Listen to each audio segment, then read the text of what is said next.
Yeah, I'm just waiting for it to go through to Facebook. So sorry, you can start though. I don't want you to wait for me. No problem.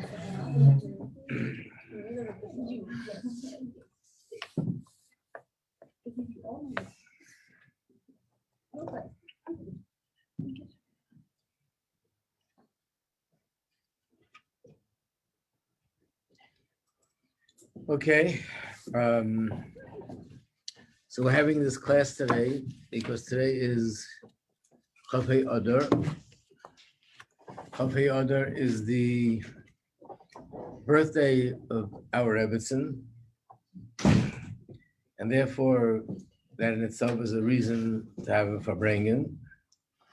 And also, this is the day that the Rebbe launched a new campaign, and that was the campaign to celebrate birthdays.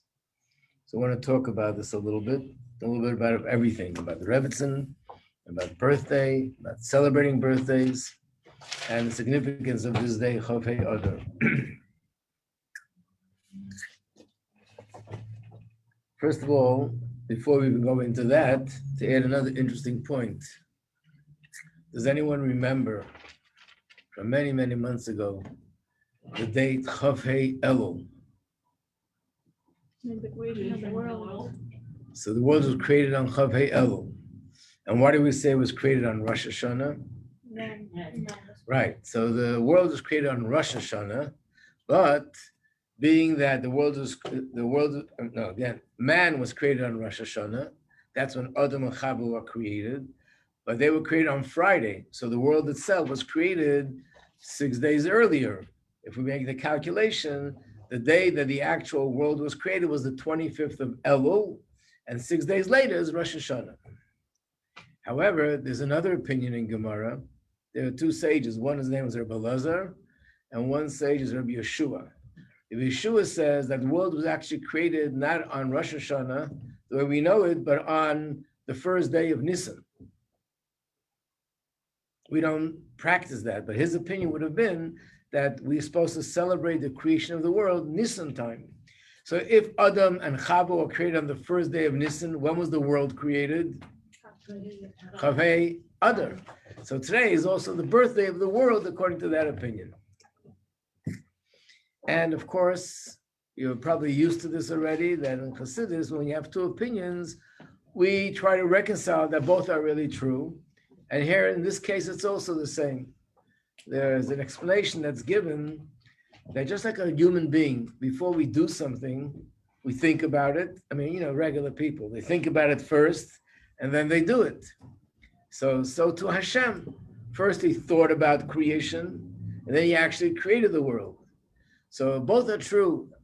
Nisan is the first day where the world came into existence in Hashem's thought. Tishrei is when the world came into existence in actual physical fact. So they're both true, which means to some extent, the 25th of Adar is also the birthday of the universe, of the creation. But now, I want to give what? How? Because according to the opinion that Adam and Chava are created on the first day of Nisan, I said there's an opinion that says that the whole story of creation didn't happen in Tisha, but happened in Nisan, which means Adar and Chava were created in the first day of Nisan, on that day. So when was the world created? 6 days earlier, which is the 25th of Adar. So happy birthday to the world today. Okay. Right.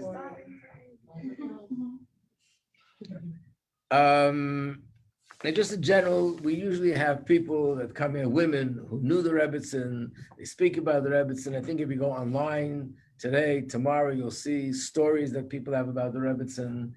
And there are a lot of interesting stories, but not that many. So just one thing that I would like to point out is that in itself, that someone, remember, asked me, and here this question comes up more often, and she was the Rebbetzin, how come we don't have tons and tons and tons of stories about the Rebbetzin? And the answer is, the Rebbetzin was very hidden.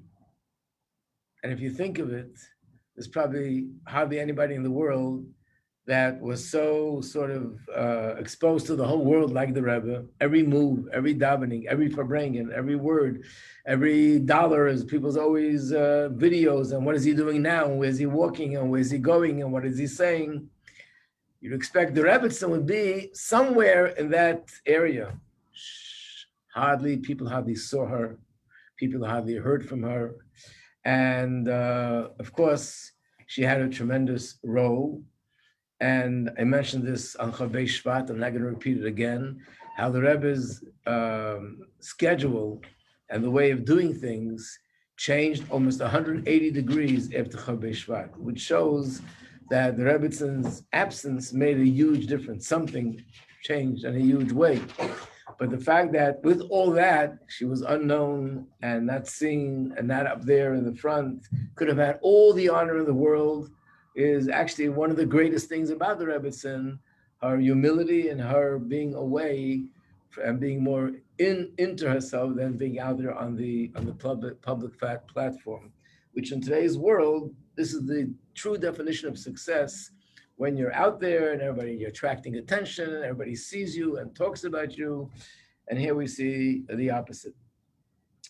So I want to give an introduction. I said that in that year, which was 1988, the Rebbe launched a new campaign, which is called Mivtza Yom Holedes, to celebrate a birthday. So the Rebbetzin was nostalgic, and that was passed away on the 22nd of Shvat. A month later was the 25th of Adar, a month later. And that's her birthday. So in a sense, in honor of the Rebbetzins' birthday, the Rebbe introduced something new in her schus, in her merit, and that is that people should celebrate birthdays. I'm going to give this out. Probably some of you have this. If you don't mind to pass it around.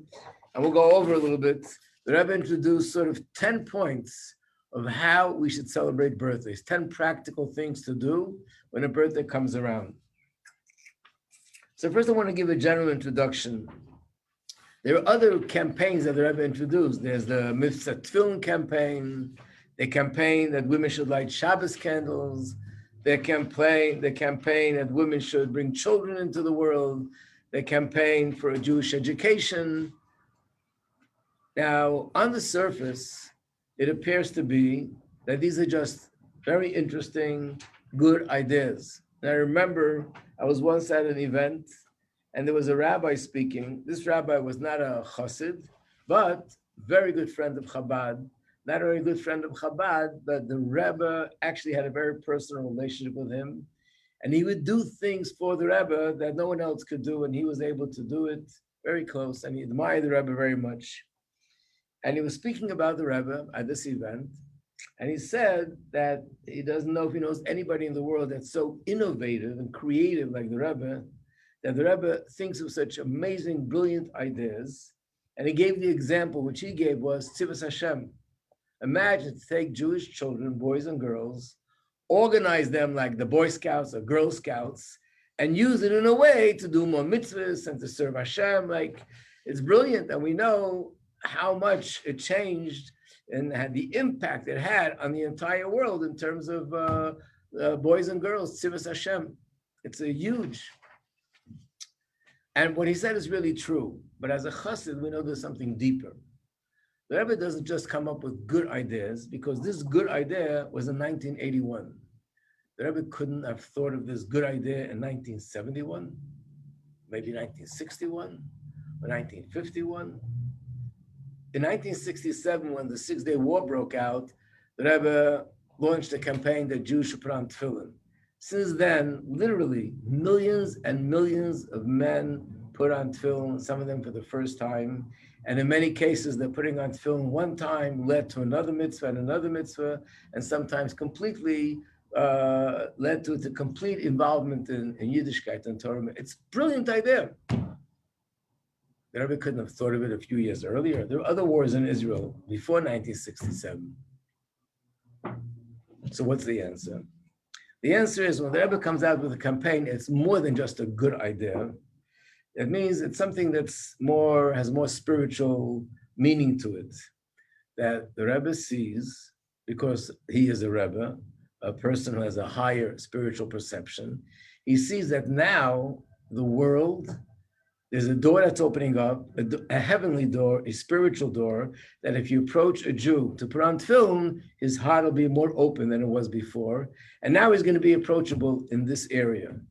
And that's why that's why it's actually so successful, because something changed spiritually, that Jews should be open for tefillin.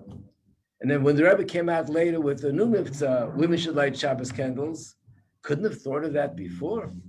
Look how many, again, millions of women light Shabbos candles, and a lot of them, from lighting the Shabbos candles, so many things changed. There's a famous story that the Rebbe himself told a story of Fabrengen, that someone wrote him that they have a little girl, she was in school, and in school, some people from Chabad came by and said, little girl should be lighting Shabbos candles.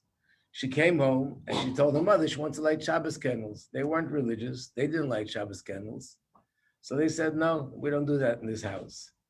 But you know how little kids are. She had a tantrum. No, I want Shabbos candles, banging and crying and okay, but it's dangerous. So they're going to have to watch her. She lit her candle and she was all excited and she wouldn't let anybody breathe. Stay away, this is my candle. Don't make noise, you're going to put out the candle. And for the 2 hours or 3 hours the candle was burning, the whole house had to be on alert because she has a candle burning. After a few weeks, the woman says to her husband, you know, it's a little bit strange. My daughter's lighting Shabbos candles and I'm not. So she also lit Shabbos candles. Now you have her Shabbos candles and the mother Shabbos candles. After a few weeks, the mother says to the father, you know, it really doesn't, it's inappropriate where Shabbos candles are burning and you're sitting here watching television. Let's make a deal that while the candles are burning, no television. Okay. Now what happens when there's no television? There's nothing left to do anymore. In some places without television, what else is there to do? So they decided, well, make Kiddush. Anyway, long story short, they made Kiddush, they had a Shabbos meal.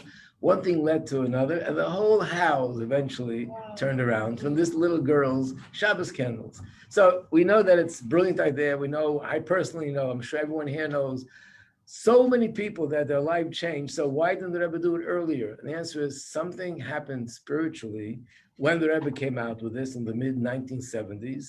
And the Rebbe understood now is the time that this mitzvah has a certain power, and if you approach a woman to light Shabbos candles, her neshama, her soul will be open to this mitzvah. And the same with all the mitzvahim. Celebrating a birthday is the same thing. The Rebbe came out with it in 1988, and it was in honor of the Rebbetzin, but nevertheless, this is also something, by the way, this is also something which had a tremendous impact since 1988, where children are going to a Chabad school or they have some connection to a rabbi in a community. And he says, oh, you're having your birthday, let's make a party. Okay, a party. Who has any issue with making a party? But by the party, you say a pasuk, you talk about something of a Torah, of the Parsha, and slowly this little birthday party, this innocent birthday party turns into something turns into a big flame. So it's also the same thing. The Rebbe saw this is the time that's conducive to introduce this mitzvah. But birthdays has something more to it. Actually, in many communities, they specifically did not celebrate birthdays. There was a thing that birthdays, it's nowhere in the Shulchan Aruch. Shulchan Aruch tells us what to do. It doesn't say anywhere to celebrate birthdays. So therefore, it was looked as this is not really a Torah thing to do. In America, Americans celebrate birthdays, English celebrate birthdays, French celebrate birthdays, every country celebrates birthdays. But in the Torah, there's nothing about celebrating birthdays. Why should we celebrate birthdays? In the Chumash, there's a story about a birthday party. Anyone remember? Paro had a birthday party, right? When Moshe came to him, not Moshe, but in the story of Paro with the minister, there was a birthday party.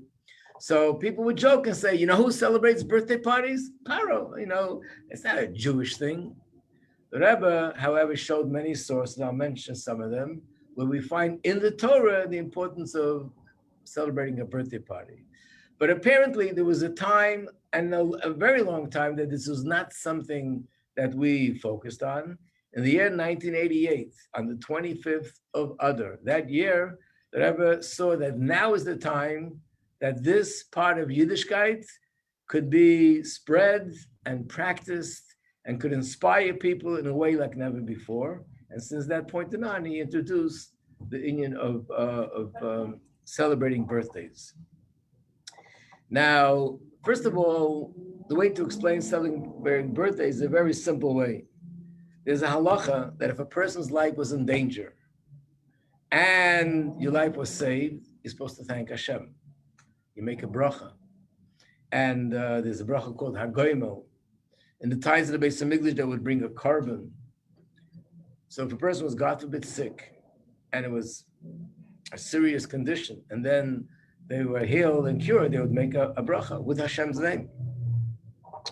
So think for it for a second. If a person was sick, or if a person had some other experience and almost lost their life, I have to make a bracha to thank Hashem. Shouldn't I make a bracha to thank Hashem that I was born in the first place? That my whole existence I have to thank Hashem for. In fact, in some ways, we do this every day. You know where? The brachas in the morning, we thank Hashem for giving us back our neshama. So I was here yesterday, and I was here the day before, but because this morning Hashem gave me back my neshama, I thank him a second time. And by the way, we make a bracha with Hashem's name in the morning. So wouldn't it make sense to thank Hashem for that first time that he brought me into existence in the first place? So that's number one, a reason to thank Hashem. One of the sources, we just learned a lot about Amalek. There was a war with Amalek. And I don't know if the teachers mentioned this in the class, but Amalek, when they fought there, they were sorcerers. They knew sorcery. So when they went to fight, they chose only people that had a birthday on that day. Because they know that on a day that a person was born, their Mazel is the strongest. So all the people that were fighting the Jews in the desert on that day from Amalek were people that had birthdays.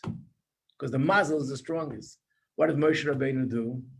He turned the Mazelos around up there. So their Mazel was not connected to the birthday anymore on that day. Once you're dealing with up there, Moshe can also make changes up there. And he turned that around, you know. That reminds me of a story, Rebbe Yitzchak of Berditchev. He would have a meeting every year in the beginning of the winter, and he would have a meeting with the supporters of the shul and ask them to donate firewood so the shul would be warm. In those days, it was a fireplace and firewood, but it cost money. So by the meeting, people would say, I donate a week firewood, I donate 2 weeks, I donate a month. And that's how they had firewood for the whole winter. When he came home, the Rebbetzin asked him, so how was the meeting? Baruch Hashem was successful. This one gave, that one gave. And then she said in a humorous way, what did you donate? So he said, I promised 2 weeks of warm weather. Then we're not going to need firewood. So Moshe Rabbeinu changed things up there. He switched around the Mazel, the stars and the constellations, and that was the end. It didn't help them that they were born on that day. Why he switched the Mazel with the birthday? In other words, that day they were born. So their Mazel, which means whatever, the people who fought for Amalek, they only chose soldiers that were born on that day that they were fighting. Let's say the day was when they went out of Mitzrayim and Nisan. Let's say it was in Iyar. Let's say it was the 14th of Iyar. That day, everybody that was born on that day, only those people were allowed to go to fight against the Jews because they were sure they would win. Because this day, their Mazel is shining. But Moshe Rabbeinu took away the Mazel from that day and changed it with another Mazel. So their Mazel was not shining on that day. Which reason? Why? Why? Yeah. So they shouldn't win the war.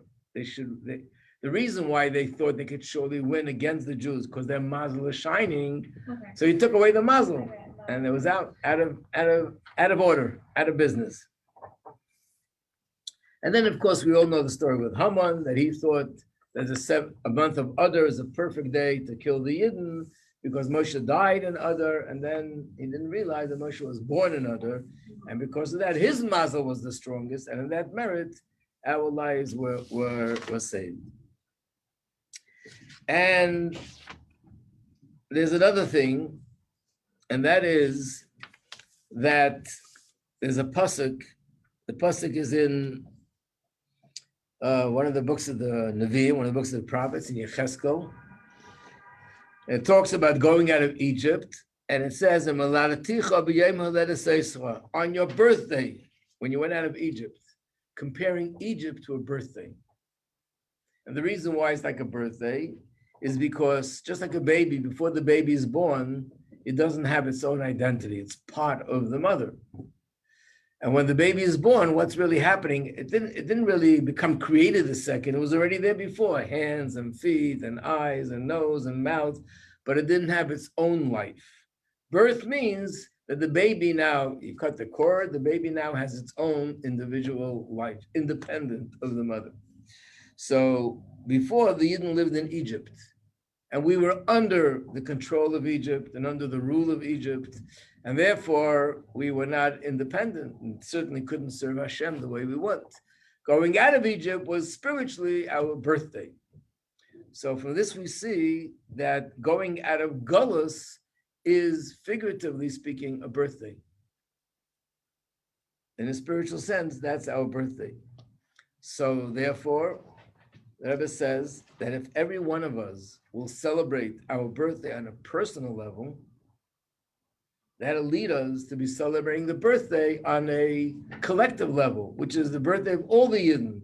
When will be the birthday of all the Yidden? When Mashiach comes. So by us celebrating birthday personally, this brings to be celebrating the birthday on a much larger scale.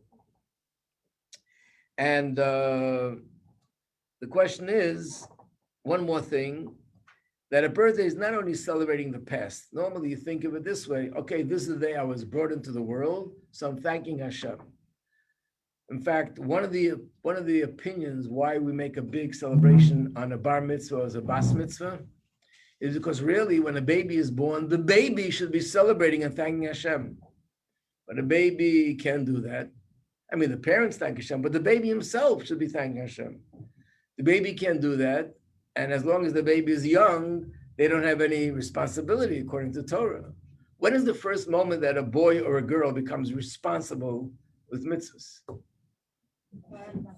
When they become bas mitzvah or bar mitzvah. So on that day, I have to thank Hashem for giving me life 12, 13 years ago.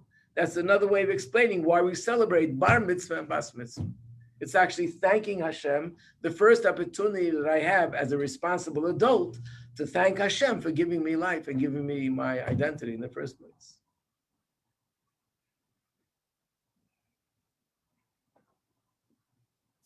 And I want to go over in this booklet that I gave you, at the end in the booklet itself, you can read it, you'll see some of the points that I told you. But at the end of the booklet, it talks about the customs. I want to go over a little bit. What are the customs of celebrating a birthday? Some of them you'll see only apply to men, and some of them apply to everyone.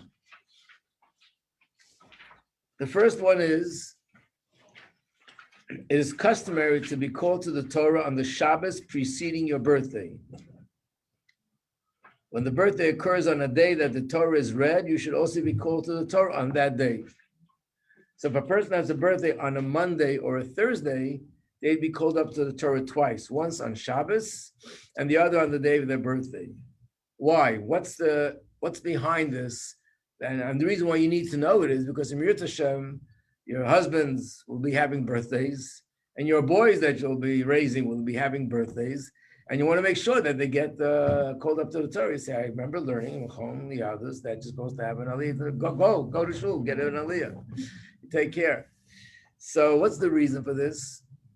I would think it's a little bit connected to the same with a chassan. You know, a chassan, the week before he gets married, the Shabbos before he gets called up to the Torah. In Yiddish, we call it ufruf. It means get called up to the Torah. You know why it's called calling up or aliyah? No. What? You're going up. Why? You're reading the Torah, so it's like you're going up to it. Not like in a physical way, but Spiritual way. And what did you want to say, Chava? Just it's such a holy thing, so your soul has to rise. Rise. But there's also an explanation that it's actually physical. Because in every shul, there's supposed to be a little platform to read the Torah, and you actually go up.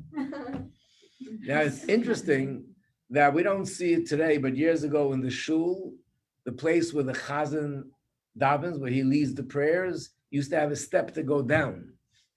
The one who lead the prayers took a step down. Reading the Torah, you have to go up on a platform. So in most shuls, there's going to be a platform and you read from a higher place. So it's going up. And the reason is that Hashem created the world and used the Torah as the blueprint with which to create, which means the blessing in the world comes from the Torah. When a man is getting married and the woman is getting married, their blessing for their new home and the new life that they're going to build has to come from the Torah. So the Shabbos before, because Shabbos brings a blessing to all the days of the week, he's called up to the Torah and he reads from the Torah. And by doing that, he's able to receive the blessing from the Torah, which will bring the blessing in his personal world.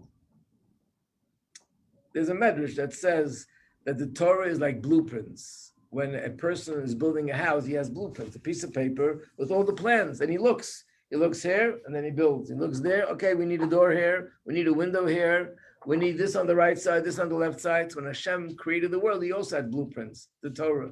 He built the world based on the Torah, which means the Torah is the source of creation. So on a personal level, when I'm building my home, I also start with Torah, and that's the channel through which the blessing comes to my personal home. And the same as a birthday. On the birthday, on the day that we're born, it's a new year for me. The Rebbe would give people a blessing and say, have a new year. It's for me, my personal year, it's a new year. So a new year, I need new bracha. The new bracha comes through Torah. What about women? So through the fact that the men get caught up to the Torah, it has an influence on the women. And that guy, wherever he is, that you'll eventually marry him, Hashem, he's gonna, whatever he does brings a bracha to you. But anyway, there is no custom that a husband has to get an aliyah to the Torah the week before his wife's birthday. Now, the next thing applies to men and to women, that on the day of the birthday, you give tzedakah before the morning davening and before the mincha davening. And if it's Shabbos or Yontiv, then you give extra tzedakah before Shabbos and also on Sunday. Again, the same thing. Tzedakah is also something which brings bracha in a person's life.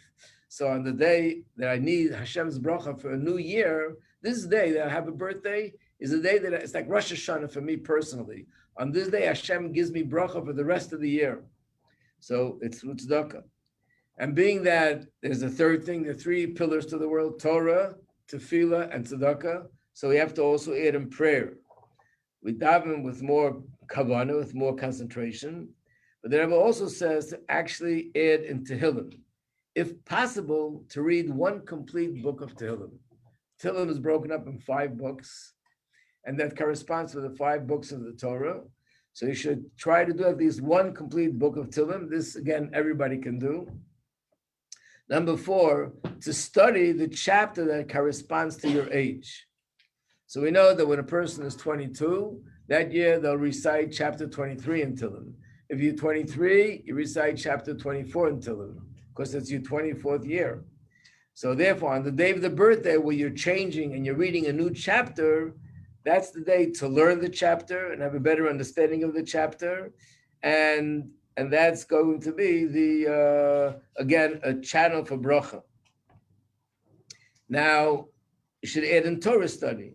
And being that we have Chassidus and we have the revealed part of Torah, you add in each one. Number 6 is more for men, but it can also apply to women. A man should chazer a maimer, a Hasidic discourse by heart, at least part of it, and should give it over to people. So women don't usually chazer maimarim, but what a woman should do is have a gathering, and by the gathering, to give over words of Torah on the day of your birthday. And if you couldn't manage to do it on the day of your birthday, to do the Shabbos after the birthday. Number 7 is a time to reach out to others and do something with Abbas Yisrael for another Jew.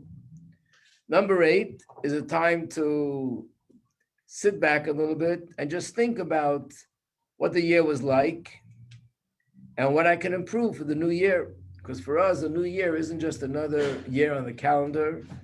But it's a new year means spiritually it has to involve growth and progress. So there should be something and that I'm improving this year, doing it better than last year. Number 9 is to accept something new. Now, this is something which we actually do also Rosh Hashanah. And by the way, it doesn't have to be something huge. One of the big mistakes people make is they make a achlata to do something huge, very big. And then they can't do it, and then it falls apart, and then they don't want to do it again. I remember once the Rebbe was telling people to make a achlata by a farbrengen. And then the next farbrengen spoke again about making another achlata, and the next one another achlata, and the next one another achlata. So, we had the Rabbi Wadowski, used to be the rabbi, one of the rabbis here in the school. He told me he was walking out of 770 after the farbrengen, and he has 2 people speaking, and one says to the other, this time I'm going to make a achlata. You know what achlata is? A resolution, and I'm not going to break it. Another guy says, what is it? I'm going to make a resolution not to make any more resolutions. Because every time he made achlata, he didn't keep it. And he was upset that he doesn't keep his achlata. I'm not going to make any more achlatas. Part of the problem is that we make achlata, I'm going to do this and that. You don't have to uproot mountains. We don't have to do things that are, make a lot of noise. Anything, even a little thing. But if it's something more than I did before, that's a good achlata. Anything. And of course, the last part is to have a gathering of farbrengen with family and friends, and to thank Hashem. It should be Matech Simcha, and at the gathering, there should also be the bracha b'shechiyanu. They should buy something new. You can buy something new to wear. You can buy something new to eat, and you make the shechiyanu. Because halachically, there might be a question, can I make shechiyanu for a birthday? But for new fruit or new garment, you could make shechiyanu. So therefore, what people do is you make a shechiyanu on the new fruit or new garment, but you have in mind that I'm also thanking Hashem that He gave me life and sustained me and gave me the privilege that I should be able to live to this day and celebrate my 20th birthday, 30th birthday, 40th birthday, 120th birthday, 190th birthday, whatever it is. Okay, so hopefully we will very soon celebrate the birthday of all the Yidden, the collective birthday, which is the Gula with Mashiach. Yep. Mommy, what about the gifts? What? The gifts. The gifts on the birthday? Yeah. It's not in the customs. Okay. But if you want to say that it's hidden in these customs, one of the things that we should have on a birthday is simcha. So I don't know about the person who gives the gift, but the one who gets the gift has simcha. Yeah. So Yeah. Thank you. no, really, giving a gift, if it's done the right way, adds more friendship, more Ahavas Yisrael, and more joy, and that's why it's a good thing. Okay. Thank you. You're welcome. Thank you, Rabbi. Bye. Thank you, Rabbi.